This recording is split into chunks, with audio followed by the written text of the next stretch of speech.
Salut, dans cette vidéo, je voudrais te faire part d'un constat qui m'est personnel. C'est un peu un phénomène de société que j'ai retrouvé particulièrement en France. Et si tu tombes dedans, c'est clairement quelque chose qui ne va pas t'aider à accomplir tes projets et qui ne sera clairement pas un levier d'optimisation. Et c'est encore moins un chemin vers le succès. Je t'explique tout ça dans cette vidéo. Je suis très curieux d'avoir ton avis là-dessus, ce que tu penses de mon constat, des symptômes que j'ai trouvés. Voilà, on en parle. Alors, dans un premier temps, le constat sur la société et notre culture. Lorsqu'on n'avait pas Internet, il était beaucoup plus difficile d'accéder à des informations qui provenaient du monde entier, de tomber sur des cultures différentes et des sources de savoir alternatives. D'accord? Internet est un outil magnifique, mais à la fois très dangereux.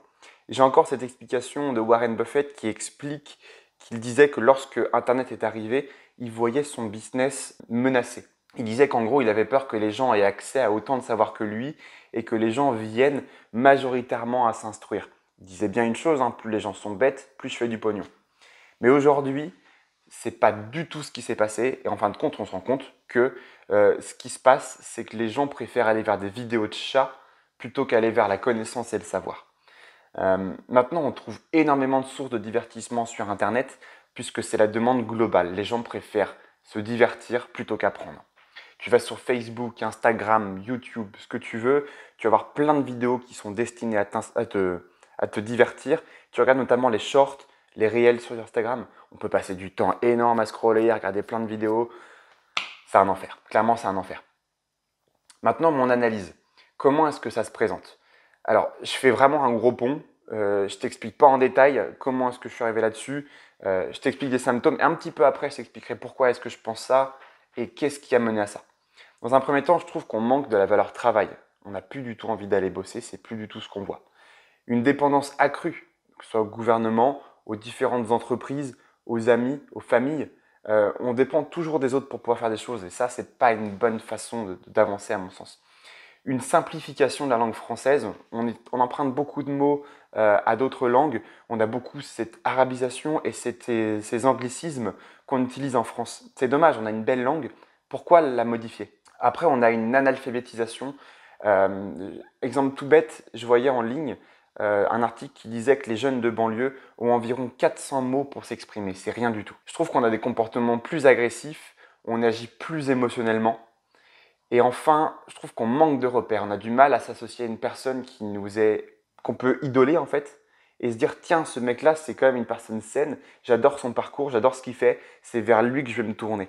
Les symptômes sont nombreux, on pourrait continuer pendant longtemps, mais il est aussi intéressant de savoir d'où ça provient. Voilà un petit peu ce que je pense. Dans un premier temps, je pense qu'il y a tout ce qui est séries, films, jeux vidéo qui montrent de l'agressivité et on tourne tout ça comme étant une norme.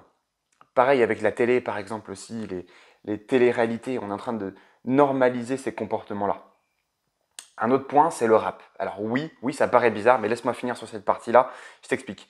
On est comme des éponges, on prend des émotions véhiculées par ces musiques. Et ce n'est pas une bonne façon de trouver un équilibre, selon moi. Alors évidemment, ça dépend des formes de rap. Tu prends du rap conscient tel que Orelsan, bien sûr, c'est complètement différent. Mais tu prends des raps complètement débiles, comme ils ont aux États-Unis, enfin débiles, non, mais qui sont très agressifs, très basés sur la drogue, le sexe, l'agressivité, les gangsters et compagnie, c'est pas des valeurs qui sont intéressantes pour pouvoir évoluer dans la vie de tous les jours. Et le plus important, c'est clairement celui qui a le plus d'impact, on a un système éducatif qui est en déclin. J'ai encore en tête la phrase de mon grand-père qui disait « À 11 ans, je ne faisais plus une seule faute d'orthographe. » Qu'est-ce que j'aimerais pouvoir en dire autant? Clairement. Encore une fois, on peut trouver plein de raisons. Pour moi, c'est les plus évidentes, c'est celles qui, moi, me paraissent les plus logiques. Il y en a certainement d'autres, donc n'hésite pas à me dire ce que toi, t'en penses là-dedans, dans les commentaires quand je dis là-dedans. Comment éviter de tomber là-dedans? Parce que ça, c'est aussi intéressant. Ma réponse est simple. Apprends tous les jours, forme-toi, lis et éduque-toi. Trouve-toi une philosophie, des valeurs et surtout évite les vices. Tout ça, ça te mène à la rémunération immédiate qui ne te permet pas d'accomplir ton projet par la suite. Trouve-toi une personne à qui tu veux ressembler et agis comme lui. C'est pas facile, mais si par exemple toi tu es fan, je sais pas, de Xavier Niel, le mec qui a créé Free, eh ben vas-y, profite de sa façon de faire, lis sa biographie, essaye d'agir comme lui et vas-y, fonce. Tu verras que ça t'aidera beaucoup d'agir comme celui qui est ton idole, d'accord? Et enfin, voyage. Tu vas pouvoir découvrir des des cultures, des situations différentes, des gens qui savent se satisfaire du peu qu'ils ont. En vrai, en France, on n'est pas à plaindre du tout. Donc voyage, tu verras, et découvre par toi-même. C'est une analyse assez simple que je te fais là. Alors je tiens à rappeler encore une fois que je suis ni sociologue, ni philosophe, et que je partage juste une vision avec un nom que j'ai trouvé qui va bien. Je l'ai appelé la culture de la médiocrité.